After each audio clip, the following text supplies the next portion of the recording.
और मेहनती भाई बहन आप सभी के प्रणाम। बिहार के राज्यपाल श्रीमान आरिफ मोहम्मद खान जी, हमारे लोकप्रिय मुख्यमंत्री श्री नीतीश कुमार जी, केंद्रीय मंत्रिमंडल में मेरे साथी श्री जीतन राम मांझी जी, ललन सिंह जी, गिरिराज सिंह जी, चिराग पासवान जी, नित्यानंद राय जी, सतीश चंद्र दुबे जी, राजभूषण चौधरी जी, राज्य के उप मुख्यमंत्री श्री सम्राट चौधरी जी, विजय कुमार सिन्हा जी, उपस्थित अन्य मंत्रीगण, जनप्रतिनिधिगण और बिहार के मेरे प्यारे भाइयों और बहनों, आज मुझे इस पवित्र भूमि पर बिहार के विकास को नई गति देने का सौभाग्य मिला है। यहां करीब करीब 50,000 करोड़ रुपए से ज्यादा की परियोजनाओं का लोकार्पण और शिलान्यास हुआ है। आप सब बड़ी संख्या में हमें आशीर्वाद देने आए हैं। आपका ये स्नेह, बिहार का ये प्यार, मैं इसे हमेशा सर आंखों पर रखता हूं।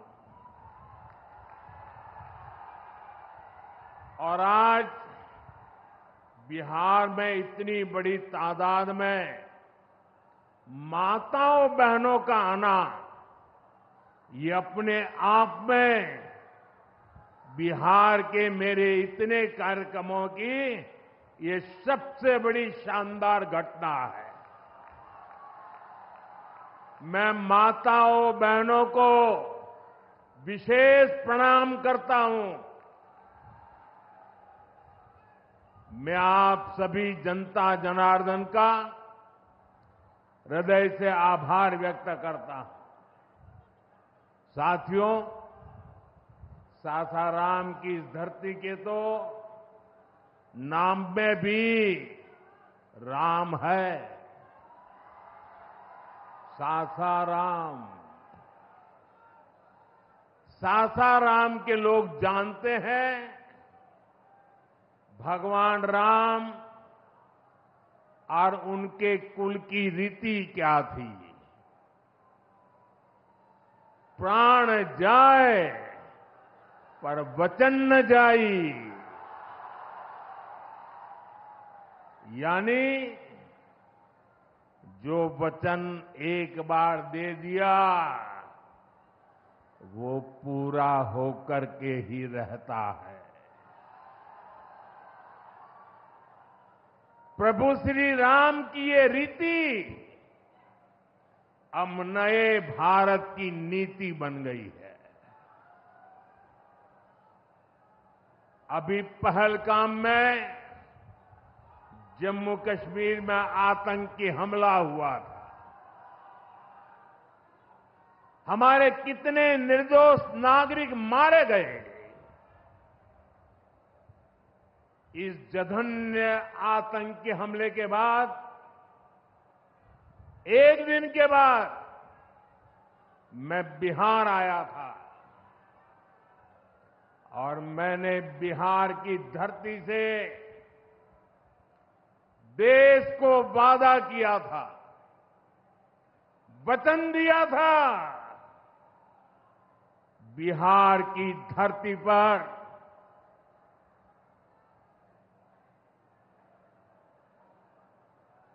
आंख में आंख मिलाकर हमने कह दिया था, आतंक के आकाओं के ठिकानों को मिट्टी में मिला दिया जाएगा।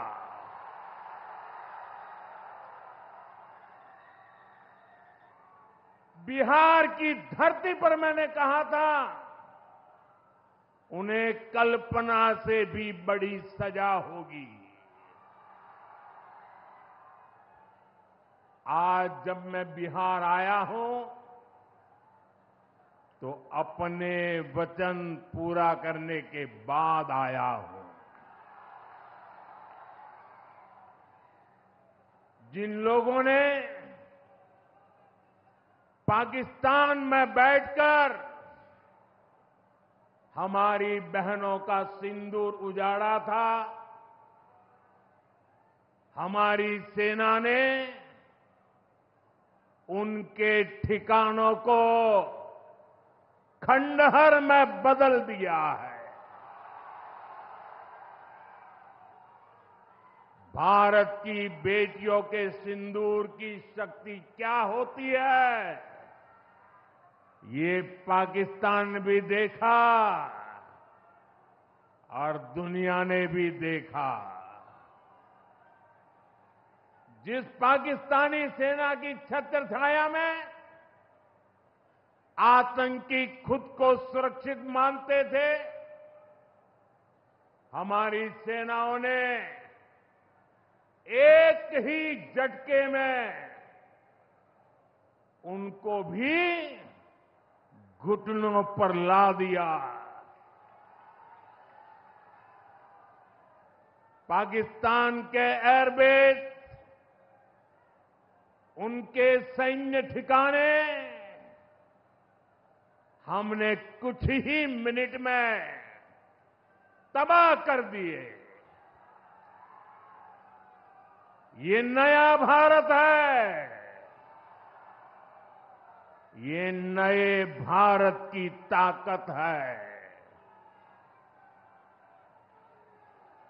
बिहार के मेरे प्यारे भाइयों बहनों,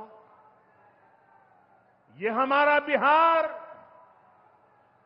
वीर कंवर सिंह जी की धरती है।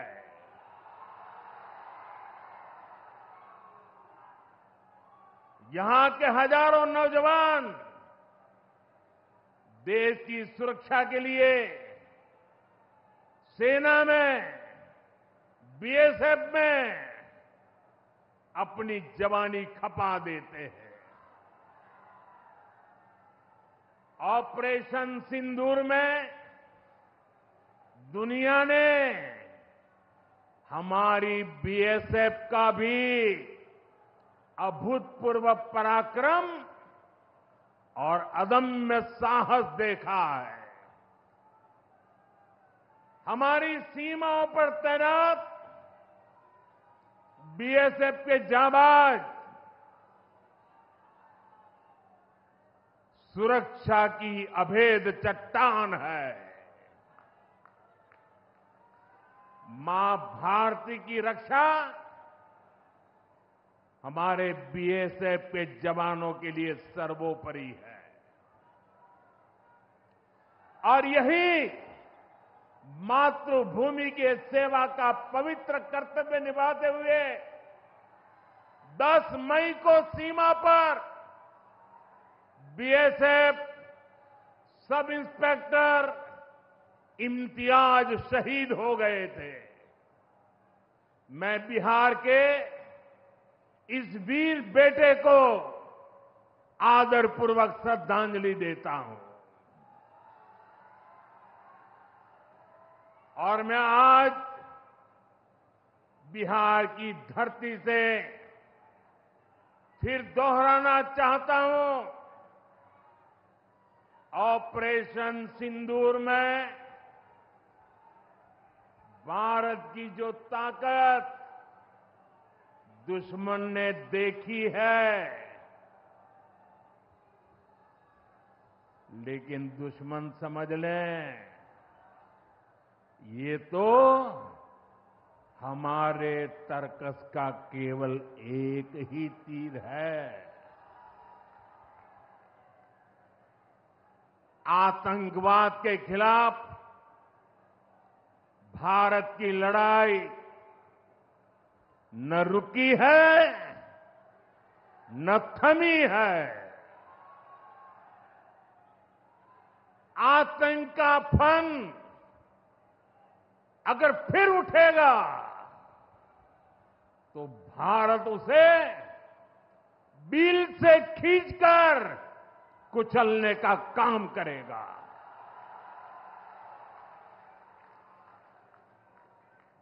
साथियों, हमारी लड़ाई देश के हर दुश्मन से है, फिर वो चाहे सीमा पार हो या देश के भीतर हो। बीते वर्षों में हमने हिंसा और अशांति फैलाने वालों का कैसे खात्मा किया है, बिहार के लोग इसके साक्षी हैं। आप याद करिए, कुछ साल पहले तक सासाराम, कैमूर और आसपास के इन जिलों में क्या हालात थे। नक्सलवाद कैसे हावी था। मुंह पर नकाब लगाए, हाथों में बंदूक थामे नक्सली कब कहां सड़कों पर निकल आए, हर किसी को ये खौफ रहता था। सरकारी योजना आती थी पर नागरिकों तक पहुंचती ही नहीं थी। नक्सल प्रभावित गांव में न तो अस्पताल होता था, न मोबाइल टावर, कभी स्कूल जलाए जाते थे, कभी सड़क बनाने वालों को मार दिया जाता था। इन लोगों का बाबा साहब आंबेडकर के संविधान पर कोई विश्वास नहीं था। नीतीश जी ने उन परिस्थितियों में भी यहां विकास की पूरी कोशिश की। 2014 के बाद से हमने इस दिशा में और तेजी से काम किया। हमने माओवादियों को उनके किया की सजा देनी शुरू की। हम युवाओं को विकास की मुख्य धारा में भी लेकर आए। 11 सालों की दृढ़ प्रतिज्ञा का फल आज देश को मिलना शुरू हुआ है। 2014 से पहले देश में 125 से ज्यादा जिले नक्सल प्रभावित थे। अब सिर्फ 125 से ज्यादा, अब सिर्फ 18 जिले नक्सल प्रभावित बचे हैं। अब सरकार सड़क भी दे रही है, रोजगार भी दे रही है। वो दिन दूर नहीं जब माओवादी हिंसा का पूरी तरह से खात्मा हो जाएगा। शांति, सुरक्षा, शिक्षा और विकास गांव-गांव तक बिना रुकावट के पहुंचेंगे। साथियों, जब सुरक्षा और शांति आती है तभी विकास के नए रास्ते खुलते हैं। यहां नीतीश जी के नेतृत्व में जब जंगल राज वाली सरकार की विदाई हुई तो बिहार भी प्रगति के मार्ग पर आगे बढ़ने लगा। टूटे हाईवे, खराब रेलवे, गिनी चुनी फ्लाइट कनेक्टिविटी, वो दौर अब इतिहास बन चुका है, पीछे छूट रहा है। साथियों, कभी बिहार में एक ही एयरपोर्ट था, पटना। आज दरभंगा एयरपोर्ट भी शुरू हो गया है। अब यहां से दिल्ली, मुंबई, बेंगलुरु जैसे शहरों की फ्लाइट मिलती है। बिहार के लोगों की लंबे समय से मांग थी कि पटना एयरपोर्ट के टर्मिनल को आधुनिक बनाया जाए। अब ये मांग भी पूरी हो गई है। कल शाम मुझे पटना एयरपोर्ट की नई टर्मिनल बिल्डिंग का लोकार्पण करने का सौभाग्य मिला है। ये नया टर्मिनल अब 1 करोड़ यात्रियों को संभाल सकता है। बिहटा एयरपोर्ट पर भी 1400 करोड़ रुपए का निवेश हो रहा है। साथियों, बिहार में आज हर तरफ 4 लेन और 6 लेन सड़कों का जाल बिछ रहा है।